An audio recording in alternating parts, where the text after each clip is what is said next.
during the online over the past year has entered anything you can think of. He has entered and done well at, between, like you said, Jakal, who has only entered one event, which was last week.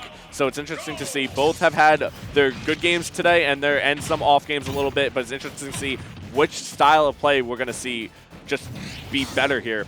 Beast already taking that 50% straight out of the gate with Wolf. Yeah, Jakal's combos game and his masterful full play of Wolf. It's something really to marvel at, especially on a stage like Pokemon Stadium. Gives a lot of room for Wolf to do what he does best, which is A, ledge trap, but also Wolf can cover the platforms very, very well.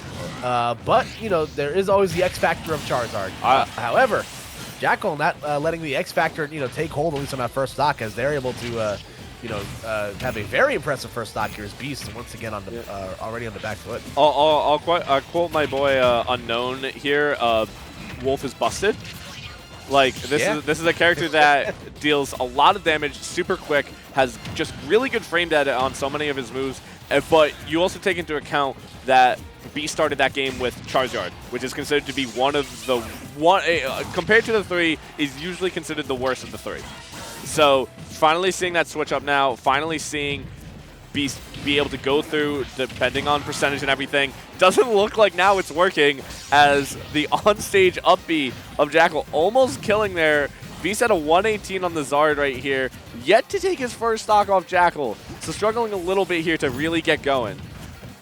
Yeah, and Beast trying to generate some offense here, and unfortunately, probably being forced to play more Charizard as a result of that. And that's not necessarily a bad thing, but Wolf is just, certain characters just get oppressed so hard, as the Flare Blitz going to get caught by the F tilt. Not going to die just yet though, but Jakal again still in such firm control right now, as Beast is reeling. Well, one of the biggest problems with Charizard alone is because we know Beast's love for this character. He understands that he has two other characters at his disposal, but we understand that he also likes to play Zard a lot. But also, when you're at 200%, you can't really switch those other ones if you want to be competitively viable in that situation.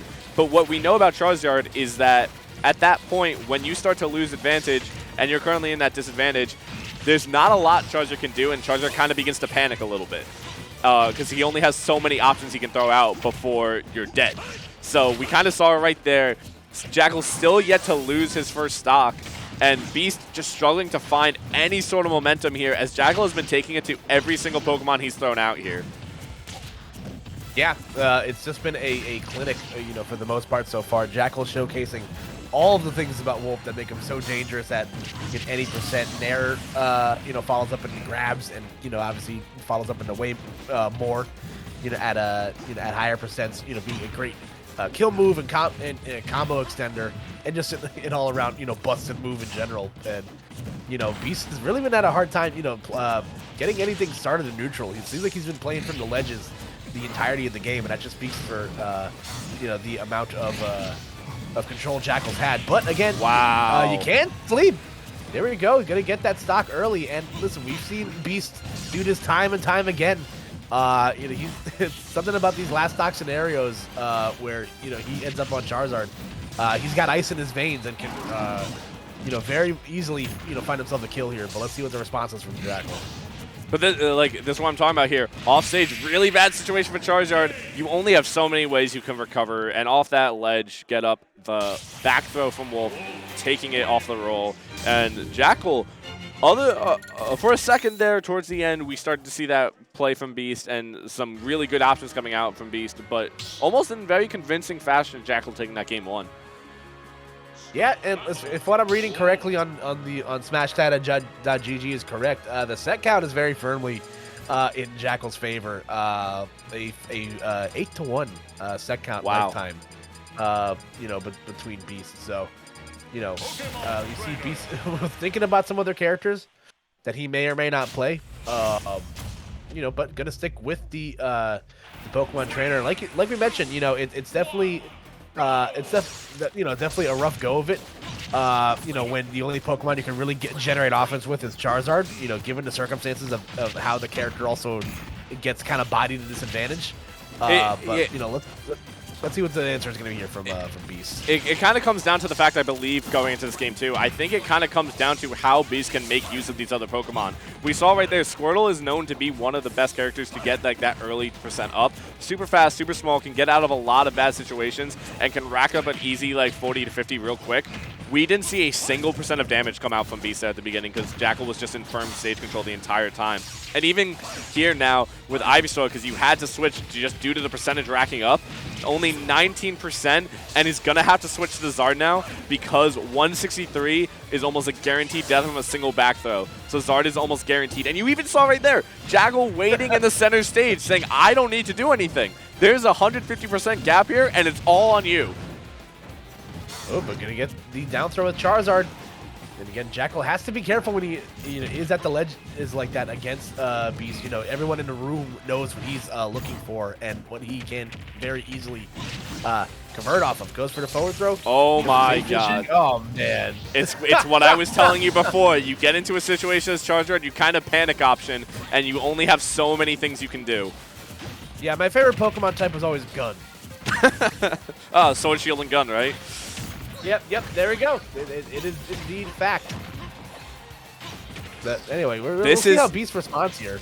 This is what I like to see. We're seeing constant pressure coming out from the Squirtle here. A lot more damage. That Neutral Bee is going to do so much work for him, and you see it right there in the first stock taken by Beast. And now Beast is back in this definitely if he can continue this groove going on with Squirtle in the early goings.